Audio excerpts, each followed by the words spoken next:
The Cody Loop project's going on because of the drainage that happens off that mountain. Would run down the sides of the road and take out people's driveways every monsoon season. Hopefully this takes care of everything because it puts everything underground. All the water that was on the road and put it in a pipe now. Every time it rained, we had to send a loader, a dump truck, a sweeper, and we had to get roads back into people's driveways.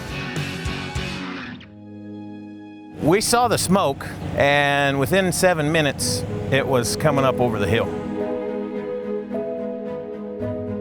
We're out here on South Cody Loop today in Oracle, checking out the fire damage from the Cody Fire. This was mostly a glass wall right here with big windows. This is a great room that we had, the living, kitchen, and dining area in here. I was sitting there and I was looking out my back windows and the ground looked like it was moving. The rocks appeared to be moving. And then it was changing colors from orange to yellow to red. I said, wait a minute, let me go to that front door over there. Going to the front door and open that front door, and that first cropping of rocks you see right there, flames coming down. And you can see it's probably 100 feet, maybe a little bit more. But they're about 30 or 40 feet high. I'm telling you, I've never been up close to flames like that.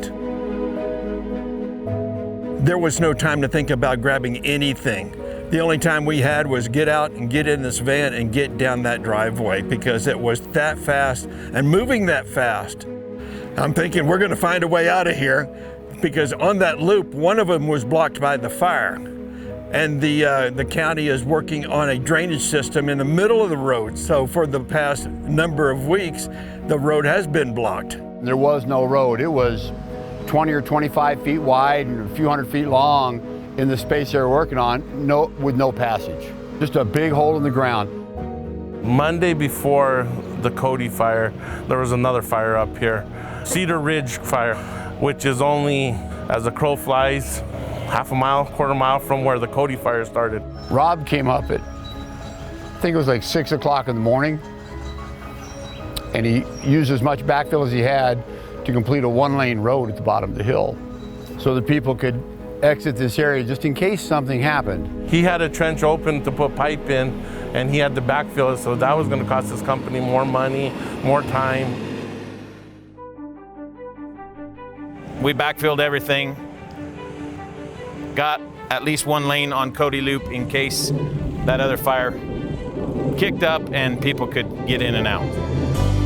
Consequently, not knowing anything, that afternoon this other fire started and blew down this hill, and these people had the seconds to leave, as we've talked about, and if they had not had that one lane, they would have been caught up in the inferno. There were 5 of us that had total devastation, lost everything. It was a mad scramble. The sheriffs came up, fire crews started showing up, trying to get people out because it was at everybody's doorstep there.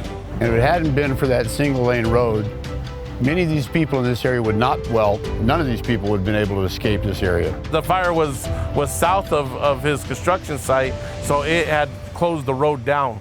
That was the only way out, so you'd have to go through the fire to get out of there.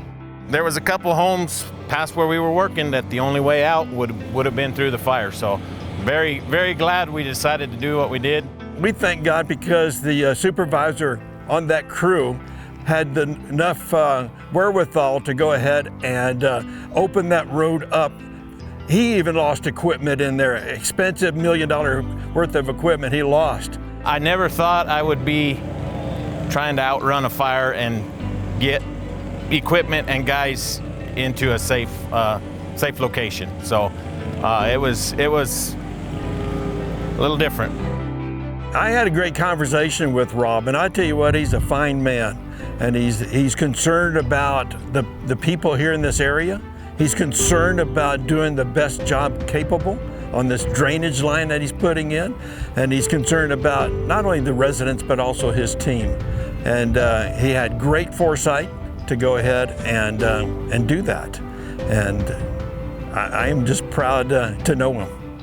It's not only me, my crew over there. We did it. It's not just me. I just run those guys around and keep them in line. So it's them as well. I'm glad everybody got out. I'm glad we got what we could out.